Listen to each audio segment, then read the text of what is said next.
Mahanadi சீரியலோட upcoming ப்ரோமோல ஒரு சூப்பரான promo release ஆயிருக்கு. காவேரி இந்த பிரச்சனையில என்னடா அமைதியாவே இருக்காளே அப்படின்னு சொல்லி எல்லாருக்குமே ரொம்ப கஷ்டமா இருந்திருக்கும். ஆனா கடைசியில காவேரி தான் நம்ம விஜய காப்பாத்தி இருக்கிற மாதிரி கொண்டு வந்துட்டாங்க. இப்ப வெண்ணிலா கிட்ட போய் நேரா விஜய இப்ப உனக்கு கல்யாணம் பண்ணி வச்சா ஓகே தானே?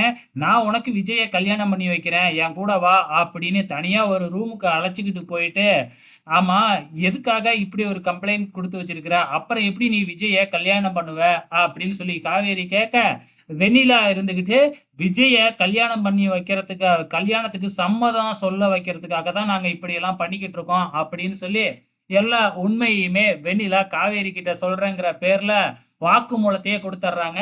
இத எல்லாத்தையுமே நம்ம வக்கீல் வந்து வீடியோவா எடுத்துர்றாரு. நேரா போய் இன்ஸ்பெக்டர்ட்ட காமிச்சர்றாப்ல. இதுக்கப்புறம் என்ன நடக்கும்? விஜய் மேல எந்த தப்புமே இல்ல. இது எல்லாமே இவங்க போட்ட பிளான் தான் அப்படிங்கிறது தெரிஞ்சிருச்சு. இப்ப விஜய்யையும் ரிலீஸ் பண்ணிட்டாங்க. நேரா போய் காவேரி விஜய ஹக் பண்ணிக்கிறாங்க. இதுக்கப்புறம் என்ன நடக்க போகுது அப்படிங்கிறத பொறுத்திருந்து பார்க்கலாம்.